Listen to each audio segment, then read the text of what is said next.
Yo, how's it going, SMITE2 gamers of YouTube? Welcome back to another mid-meta tier list discussion video.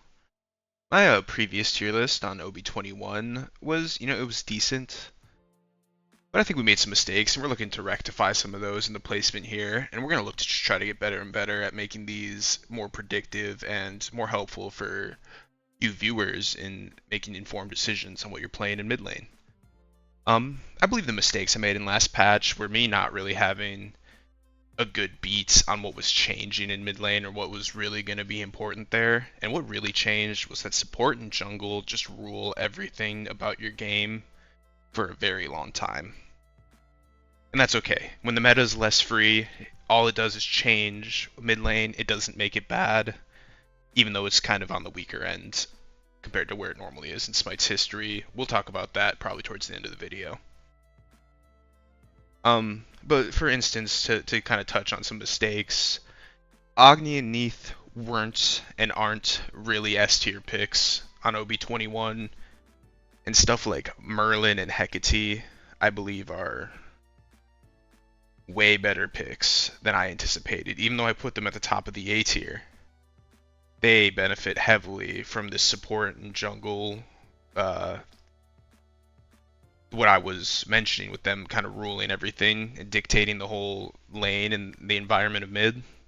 You want picks like Merlin and Hecate, but we'll discuss them in particular later. I will still be referencing some Smite Brain data as we go.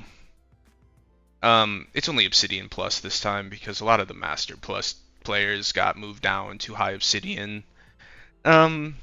This data is absolutely full of bad players, but so is Master Plus data, let's be real. Let's just be real. You could also use Smite Brain to get builds and stuff, but like, whatever. Whatever. I said all that last video. Balance changes in mid aren't really real this patch. Like, there's a few gods that get changed are getting changed, but there's almost no mid lane item changes in the OB22 balance. I actually can't think of any. Regarding an item we talked about in OB21 a good amount, Necronomicon, stop building this item unless if you know you're popping off that game. Like, you really, really, really regret having that item. If you're sitting around at 0, 1, even 2 stacks for most of the game, it's really bad. Yeah, the meta items haven't changed though. Like, I mean, Chronos Pendant, Spear of Deso, Obshard, Rod. I mean, they're just very consistent core items. Polynomicon is probably something I didn't talk about enough last video, but like, that item's still strong. It's very strong. But from a total meta perspective, really, you just want to get all those aforementioned items online, and you want to show up to team fights and be strong. That's what a mage wants to do right now. You can't dictate mid lane. Can't dictate the pace of the game really, because support and jungle are better at doing that, as that's what their roles do, and they're plenty strong right now. So you have to embrace your role on the team, which is kind of like a spot up shooter. You're just trying to take the space your team gives you and do a lot of damage in the late game team fights. That's basically all it is. So without further ado, let's just get to talking about the tier lists and the characters. S tier, these are going to be the meta definers. There's going to be like 3 or 4 of these. A tier, these are meta present picks, and they're fairly strong. But the S tier feels a little bit more separated from them than they ever have before.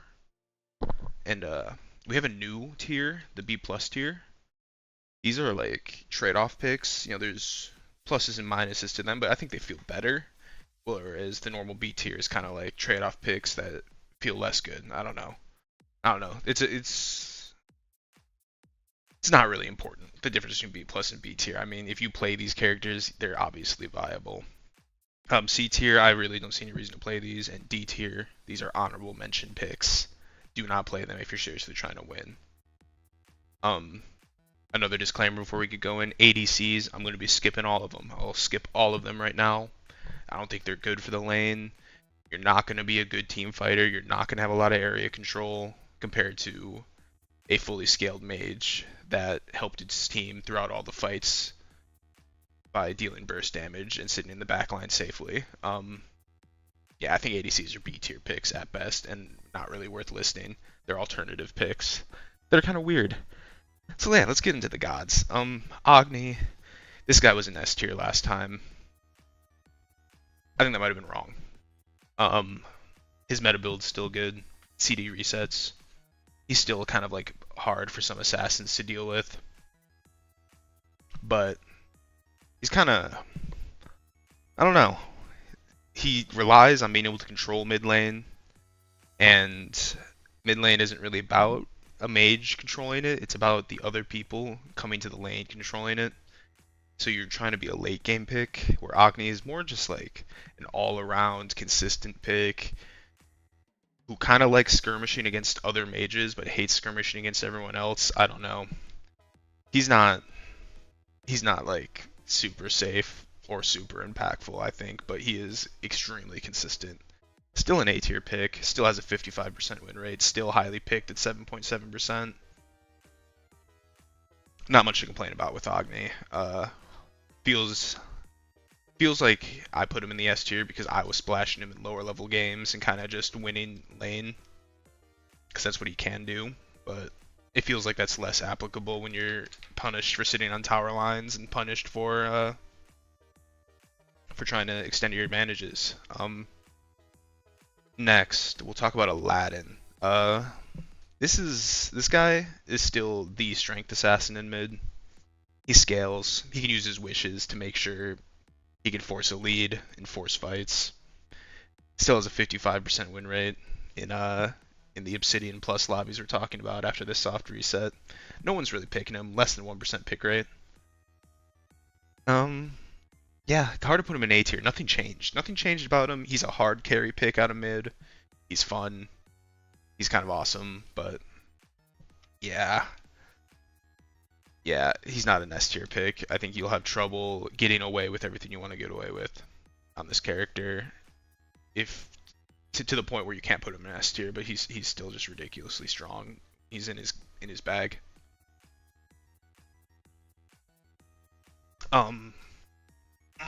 Okay. Anubis. This character. Excuse me. This guy, he's good at fighting early. He can be kind of difficult to kill early too with those protections from his passive, his lifesteal. So, and especially these meta picks, some of these meta picks have like a kind of a tougher time dealing damage in the first 10 minutes. So, him simply being harder to kill and requiring more commitment to kill can sometimes be pretty helpful. I mean, this character late game with only one relic kind of blows. Everyone already knows that though. Allegedly, he has a 59% win rate and a decent 2.3% pick rate. I mean, I just imagine somebody out there is just like one-tricking this with their duo Q jungler to moderate success in the queues. I don't know. I don't see him very often.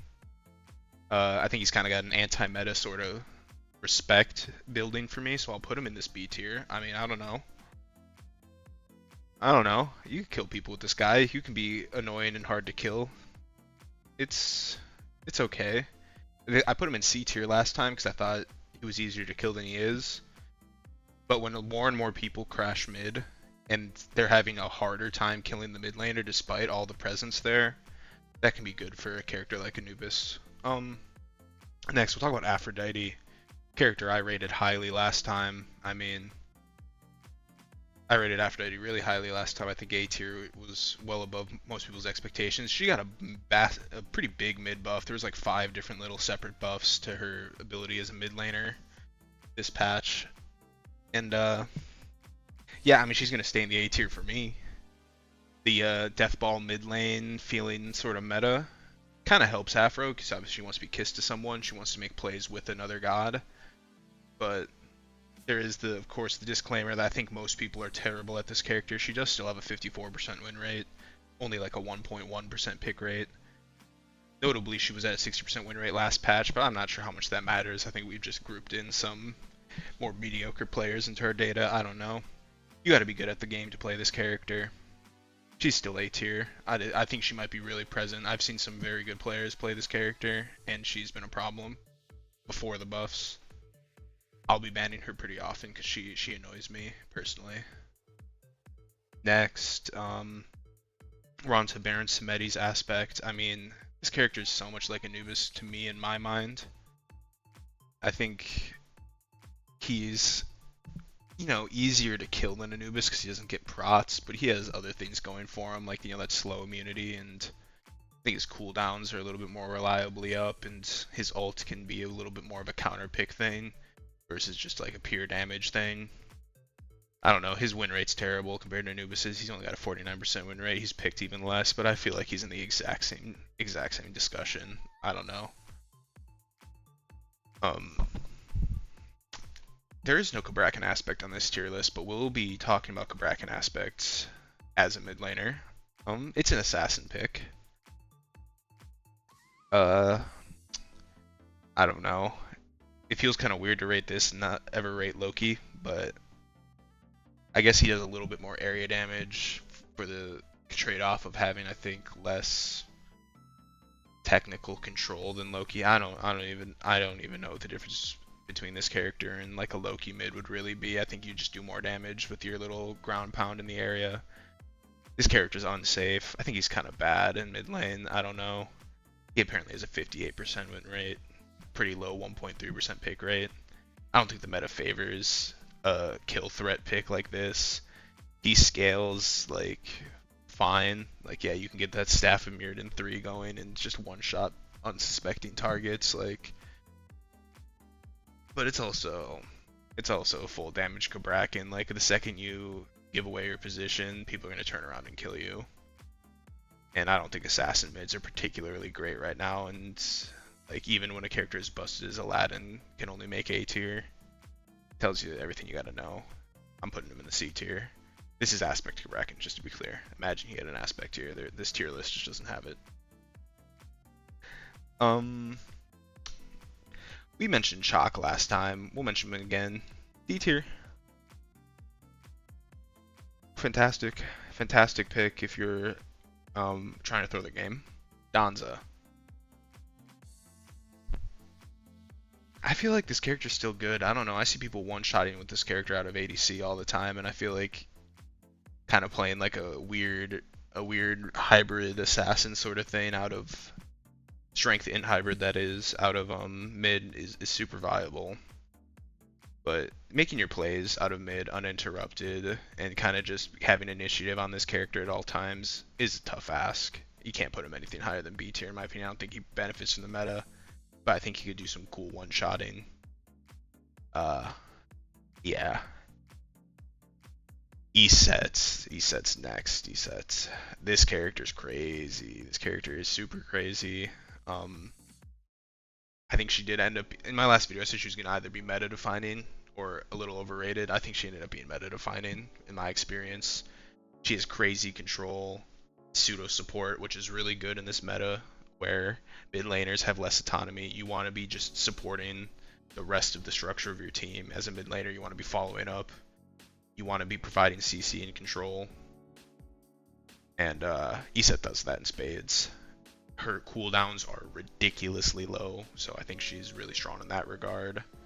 She's very consistent at, you know, turning fights around or preventing dives.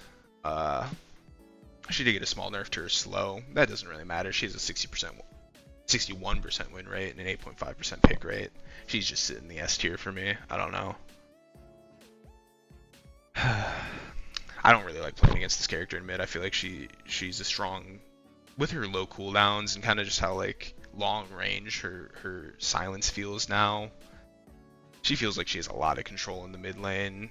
And the second she gets any help in mid lane from you know, the supported jungle that's just running the whole map, she starts running the map with them.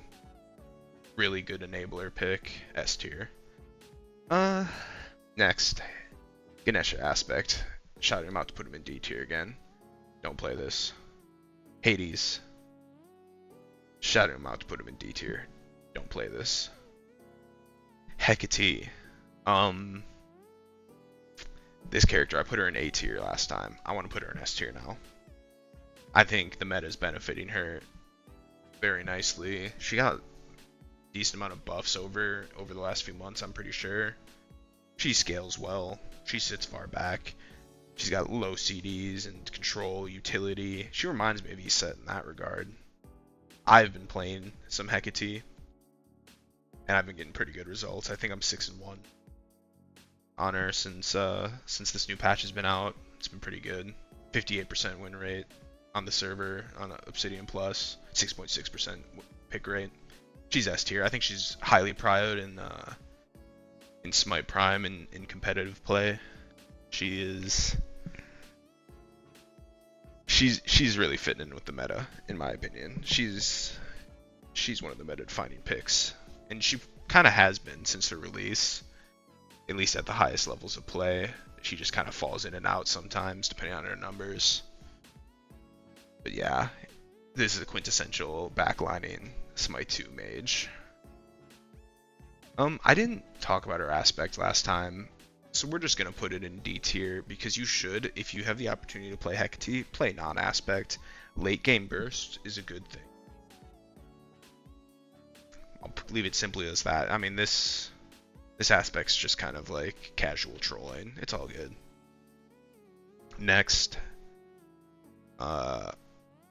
Janus. Where is he? Janus. I mean, this character's still a total beast in ranked, and I think he's still a total beast if the pilot knows what they're doing on him. He has a kind of a rare amount of autonomy on the map. You can get around. You can make aggressive plays. You can also just kind of sit back and hyper farm. You need to be well practiced and confident on this guy though, and a lot of people aren't. He only has a 52% win rate, but he has the highest pick rate in the game still. You probably see this guy every game if you're just a casual. Yeah. He's the only S tier holdover I actually have from last patch, I believe.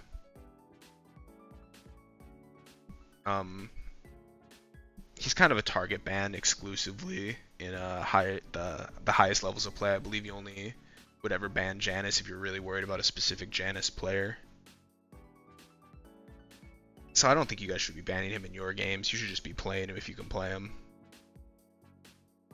Next, we got to talk about Kukulkan. Where is his portrait? There it is. This guy, I want to put him in the B+ tier. I think he's kind of been a riser to me a little bit. There is very little space for people to try to pick you off alone in mid. Of course, you can get collapsed on by many people, but if you're playing around your team, that's what a Kukulkan always needs, is just a few teammates to help CC him or like peel, and then he could just put out insane damage. He has some of the most excess damage in the game, and he can be safe. He can also feel extremely unsafe. I don't know. You need to be confident on this pick too. You need to be hitting squalls and polys. Everyone knows this. 54% win rate, 4.5% pick rate. I think his late game is very threatening. You are sacrificing a little bit of that like first 7.5 minute collapse into mid lane. I think your character is a little weaker than say Eset or Hecate, or even Agni. Potentially some Aladdins. So yeah, I think he's safely B+ tier, but if you can safely get past the early mid game with this guy and get to team fights, he's a problem. Another team fight mage that needs to get past the early game, Merlin, our last S tier character. I'm putting him in the bottom of S tier because I do think he is a little bit less strong than the rest of the S tier. If there was an A+ tier, it'd be Merlin's tier, and Merlin's alone probably. His 48% win rate's really holding him back for me. Like, just wanted to solidly say he's S tier. He's got an 8.2% pick rate, so you're probably seeing him pretty often. But I think this character's strong. You got to get past a certain point in the game for him to really start feeling useful. But he's a good farmer of the map. He's good at following up on damage. He's good at staying safe. Polynomicon gives him like kind of a weirdly strong amount of burst. Compared to what maybe you might be thinking about him from like Smite 1 maybe. You might be like, this guy's a constant damage guy. But some of the stuff you do with Ice Dance, resets, and Poly, you can really be one-shotting people on this character. It's pretty sick. I'd be remiss to not mention Merlin aspect again. Hard to put in anything above being B tier though, like, you know, it's not played in a relevant amount in the higher tiers. It's just unnecessary. Those theoretical early benefits you'd get from just like a little bit more pressure and constant casting just don't matter compared to being able to reliably use your spells correctly in team fights. You feel me? I don't know. Play this for fun, for funsies, but just lock normal Merlin if you're trying to actually win. Next, we'll talk about Neith, another character I may be overrated.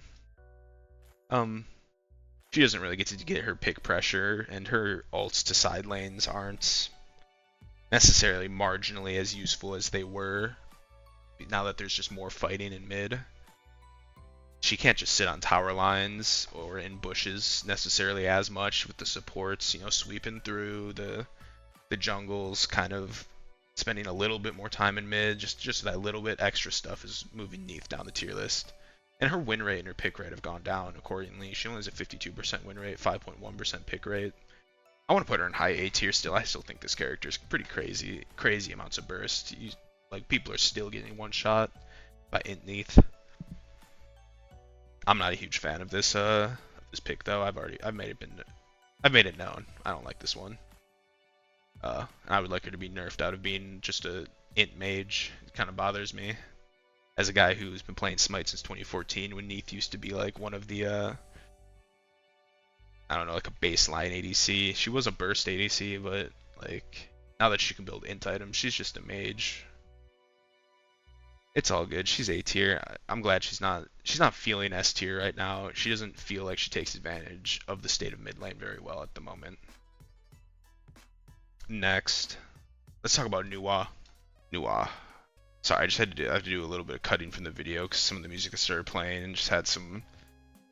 It wasn't just strictly Pokemon remix music. It's all good. We're back. Nuwa, she got compensatory buffs for her previous build. Kind of getting shafted. Those alt proc items were obnoxious, so I'm glad it was shafted. She had a huge fall off in her stats. You know, only a 49% win rate, 2.3% pick rate. Pretty massive fall off. For what I believe was closer to a 60% win rate and like a 6% pick rate last patch. She's gonna be very bursty off of her combos. Everything in her little 2-3 combo got buffed substantially. I think she'll be B+ tier. I don't know. She benefits from a lot of people being around her in the mid game. She scales pretty well into late game in terms of just like one-shotting people as a follow-up mage. You gotta position well as this character, but like what mages aren't basically just positioning tests. I think Nuwa is probably B+ for my money. I think you will be seeing this character doing a surprise. I think a lot of people will be surprised by how much the buffs really affected her burst combo's damage, which was already a fairly strong amount of damage. Alright, next, Osiris aspect. I talked about this last time. I kind of alluded to it being a hot pick and maybe being a hot pick. No one's picked it. This thing's just been going crazy out of Soul Lane as a total solo build. People are just abusing the mitts and the protections, which are both getting nerfed, but the mid build's not getting nerfed at all. Or the jungle / mid full int builds, assassin builds not being nerfed, but there's parts of this kit that don't really benefit those playstyles. There's no real data on this guy. It's hard to put him anything higher than C tier. He's a full-on assassin. If you get to play the playstyle you want, where you're kind of getting 2 items and you're just going on tour, picking people off, he'll feel really good. It's kind of unlikely if you're in a normal lobby at your skill level, you'll be really feeling like that's possible. Let's talk about a pick I didn't talk about last time, which is just Pele. I'm going to put her in C tier, just low C tier. She's a full assassin pick. Uh, I mean, she's not good, but she's a kill pick. If you're looking to just pick off mids and jungles and take over the game, technically Pele's a pick you could do that with. Not the greatest meta environment for her, though.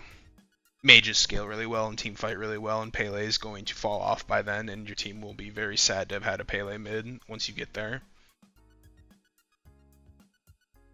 Next, Poseidon. This guy's stats have been really good. 59% win rate with a 3.1% pick rate.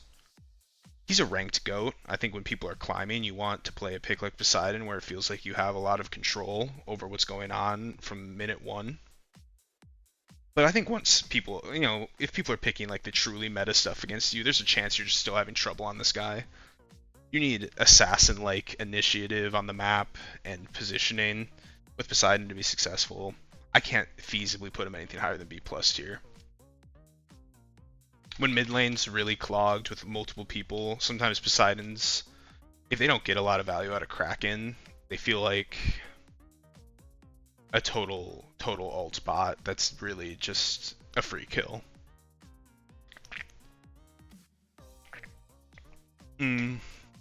Next, let's talk about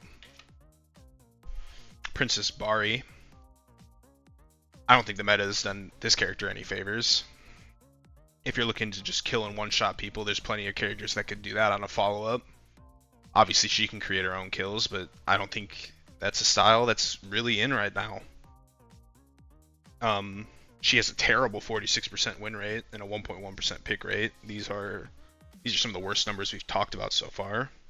I think she still has upside. If your team is really helping you out, your ball spam build is still doing insane damage. But I don't like this pick in mid right now. Too easy to kill. Chance you're just kind of getting outranged, kited, and owned. Next, let's talk about Raw. This guy got buffs last patch. I speculatively put him kind of right next to Poseidon, and I still feel that exact way about Raw. His buffs were unexciting.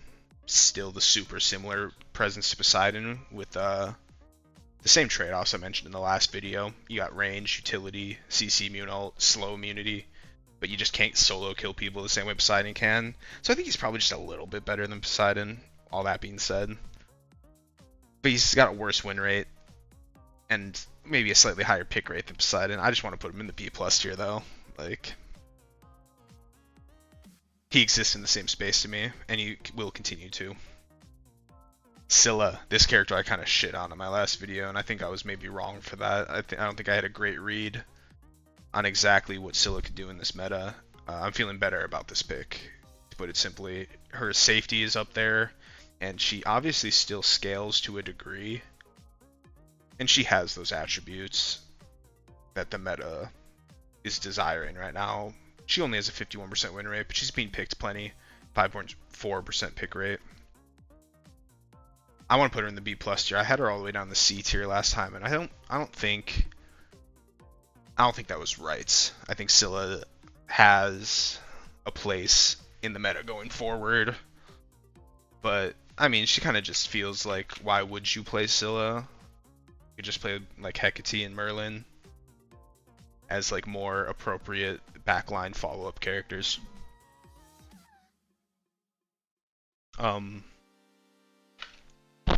Next, let's talk about soul aspect. I wanted to be more bullish on this character last patch. I called her underrated, and now she has actually insane stats this patch. She has a 63% win rate, a 2.2% pick rate. I mean, I want to place her highly. I'm putting her highly in this B+ tier. She's a user of Poly, which is cool. 63% win rate is insane. 2.2% pick rate, strong enough. I mean, yeah, B+ tier for soul aspect.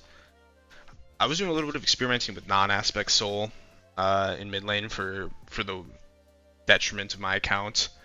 Yeah, you just have to play this character aspect if you're gonna play in mid, especially just given the current state of not being able to sit on towers or really just run mid lane except at very exclusive times in the game. Like I think around like 9 minutes when the Medusa spawns, when the Medusa spawn after the nighttime, if you won that phase, there's a chance you'd be happy to play non-aspect soul to crush mid tower immediately and just build a pressure lead off of that. But we're talking about 9 minutes in the game and a lot of circumstantial stuff. Hard to put her anywhere above B plus here, even if her stats are great. Next, Wukong aspect. I want to put this in C tier for sure.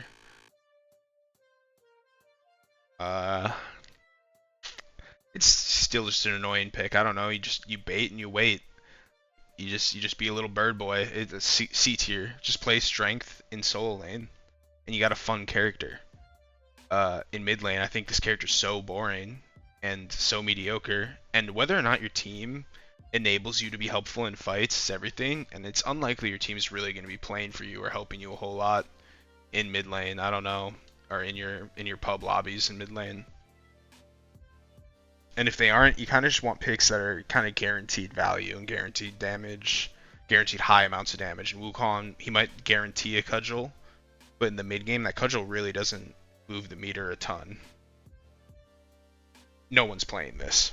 There's not even enough stats to be worth mentioning. I'm putting him in the C tier. Next, let's talk about the Morrigan and her aspect. Last video I said non-aspect Morrigan was going to be like better. I don't really even have an opinion on any of that anymore. In a world and on a tier list where I am devaluing this mid-game playmaking and pick potential that a lot of picks show, and the Morrigan kind of exemplifies, I have to place her kind of further down on the tier list than I had her. She's a less than 1% cumulative pick rate in mid, and like a 51% win rate. I think I'm putting her just in B tier because her potential is obviously still there. But I think making the proactive plays necessary on this character is feeling restricted. I don't know. I find it hard to justify picking the Morrigan. Next, we'll talk about Tsukuyomi and his aspect. I'm just going to put these straight into this C tier range. They buffed this aspect just a little bit in this patch, but this god has every issue you could possibly come up with in the current mid lane meta. His ability to rotate and find kills in the mid game is not as useful. It just doesn't feel like a useful trait to have as a mid laner. You really want to just be a good team fighter and a strong scaler, and this character falls off and doesn't team fight nearly as well as AoE mages. Like, yeah, his late game and scaling is strong. I've seen some pretty crazy clips. And it's probably more viable than trying to build strength and get some kill lanes going. But, like, I mean, let's be real, guys. Tsukuyomi probably shouldn't be playing in mid. Pretty good jungler right now, I still think. But in mid, you might just get camped and killed. Many such cases. Anyway, let's talk about Ullr next, an actual good pick in mid lane. I want to put this guy kind of towards the high end of A tier.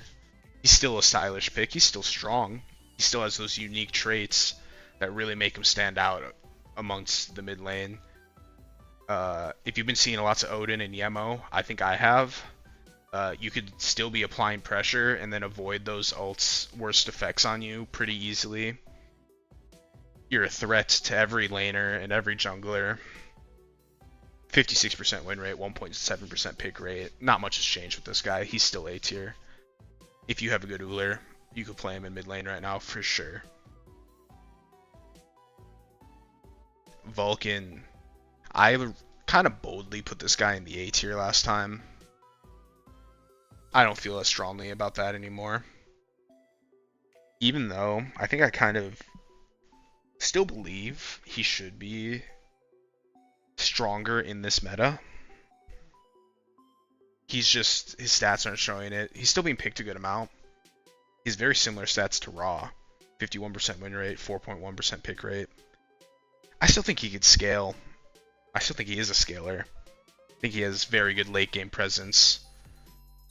And I think he's supposed to be pretty helpful in the mid lane to follow up.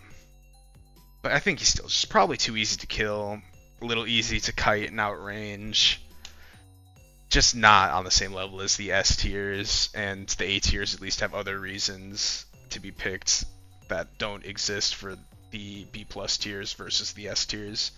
You feel me? We're gonna put him in the B plus tier. Next, let's talk about Xbalanque's aspect, which got another nerf. I think casual players are just getting cooked by this. We'll put it in the top of C tier. This is still allegedly too strong. I was never seeing it in Conquest. When I play Arena, I hate playing against this because it's just annoying. I just have to walk back to base after these guys put a dart on me. It's just like, okay. It's boring. It's lame. Has a good win rate apparently, but a low pick rate. We're leaving this thing in the C tier where it belongs. Next, Yamoja aspect. D tier. And lastly, let's discuss Zeus. I think this guy... I think I want to put him at the top of B tier, maybe the bottom of B+. I want to put him at the bottom of B+. This guy, he's intriguing because he does follow up and he can dump serious damage even when he's being dove. He's multimodal like that. 50%, 57% win rate, 3.3% pick rate. It's hard to put him somewhere that isn't like the B+ tier. And I was talking about Odin and Yamoja earlier. This character obviously follows up on those characters particularly well. And yeah, when things are getting crazy in mid and there's a lot of people around, that Zeus's ability to take advantage of that just varies wildly, I think. I think sometimes it's the worst thing ever, and sometimes it's like, oh, you're free casting and Zeus is the best character in the game. No real in between. I want to put him in the B+ tier. I'll put him like next to Soul. I don't know. I compared him to Bari last time where these characters have a ton of damage and no safety, but I think Zeus just like he checks more boxes in terms of team fighting well in the late game, perhaps, or being more punishing to dive. I don't know. We'll put him in the B+ tier. His stats are just so much better. We just have to do it. I'd be remiss to not talk about Sylvanus mid in this video. He doesn't have an icon here. I just want to bring up him in a discussion. At the absolute best, I mean, he's going to be like a high tier assassin pick out of mid that generates a good amount of pressure. I don't think he'll be shaping the meta or anything, right? I haven't seen his numbers. There were some times in late SMITE 1 history where people thought Sylvanus mid was legitimate because like some high level players were picking it. I don't know. I can't picture Sylvanus being meta shaping at all. He'd be like maybe a B tier pick. Probably a lot of fun though. So like yeah, that's the tier list this time, guys. I think it's very similar to last time. A lot of small things changed, and I think in particular we were talking about scaling and safety more than ever in the mid lane. Your experience in lane is dictated by the jungler and the support. You are getting less farm in these pub lobbies than I think ever before. It's ever felt like. You have less autonomy to make plays on the map in the mid game because people will just be rotating back to mid and around mid because they have more reason to do so now. I don't like this meta very much. I don't know if you could tell by what I was saying there, but I don't really care for it. Higher pressure, unsafe kill picks that all exist in these B and D+ tiers. You feel like you're really punished for picking these. Mages are really strong in the late game though, so it's not like mages need the buff. I just think the role of being a mid laner is on the weaker side at the moment because their early game is just overshadowed by support and jungle, as it should be. But it really feels like mid lane is a more passenger role than it has been in Smite's history. You feel a lot more like a carry position than before, than like the consistent presence on the team. I feel like you only exist in the late game. These unsafe picks, I mean, I said it last time, I think a lot of these picks need 2 relics to really get away with anything. Smite 2. You also need reasonable windows in the mid to early mid game to find kills when you pick picks like this. When you're picking Merlin and Hecate, you aren't looking for, and like even Eset. I mean, Eset can look for kills right now. She does a lot of damage, but you're playing something like Merlin and Hecate, you're not really fishing kills in the mid early game like you are on Poseidon or on like Princess Bari or Ra or Aladdin even. But yeah, when you're trying to fish kills, it's really risky right now. It's hard to get kills, even it's kind of hard to get kills on some of these safer picks. It's hard to be rewarded for your pressure. I think TTK in the early mid game could go down a hair to kind of incentivize kill lanes, and late game TTK should actually go up a little bit because tanks are dying really fast. It doesn't really matter who's damaging them. All of these characters can kill tanks in the late game way faster than they should, except maybe like an Aphrodite, a character with notably less damage in her kit. These scaling backline mid laners, I just don't think there's a reason to not pick them. I think the S tier picks are kind of untouchable right now by like almost all of these picks. But they're simultaneously not worth banning because mid lane's just not that strong of a role. I think Janus gets targeted banned in Smite Prime a good amount, but like Merlin and Hecate, I mean they're just picked eventually, and then like, oh yeah, look at them, they're on the team. You know, maybe it's Kukulkan, maybe it's an Agni.